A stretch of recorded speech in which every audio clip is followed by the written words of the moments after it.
Ito guys, ang aking oregano plants. At nilagay ko siya dito. Para sabi ko paramihin ko. So ngayon, malaki na po siya. At pwede ko na po siyang i-root cutting. Pwede ko na po siya ma-cut. Tapos ilagay sa tubig. Sa glass na may tubig. Para magkaroon siya ng roots. And then I could replant it. So this is my oregano plants. They're already big. Cuban po siya ha. This is the Cuban oregano. There is not the regular oregano that are small oregano. This is the Cuban one. Cuban po ang ano niya. Dalo, tingnan nyo, ang laki, 'di ba? Ang laki.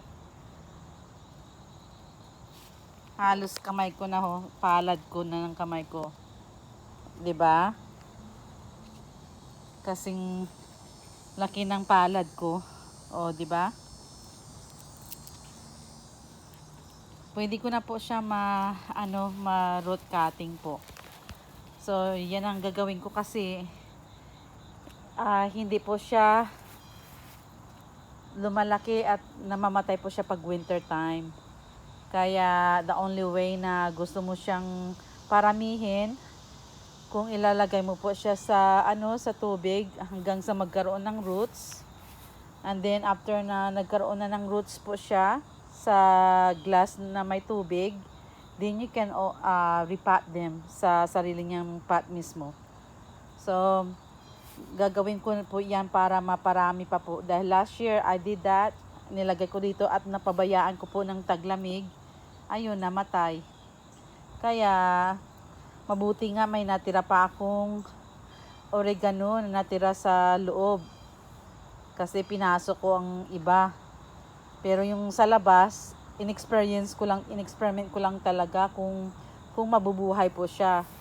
Kung magiging perennial po siya, pero annual pala siya, hindi po siya perennial, namamatay po siya. So ayan lang po ang aking video na update ko po sa inyo yung oregano ko. The last time, di ba, liit-liit lang noon. So ngayon, ayun na naman po siya, malaki na po siya sa base.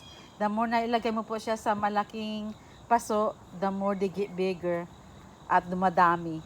Kasi pag ilagay mo siya sa maliit na paso, maliit din ang Pero kailangan ko po siya na ilagay sa kung maaari, pag winter time, I might put them and try see if it works, na hindi ko po siya hayaan dito sa labas. Baka kunin ko yung paso mismo at hayaan ko lang na lumaki dyan kung mabubuhay po, ha?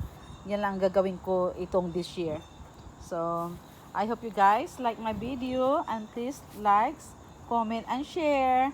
Thank you sa mga plantitos dyan. Alam niyo naman na you guys understand how being plantitas, di ba? So, thank you guys. Thank you for all your support. And mabuhay!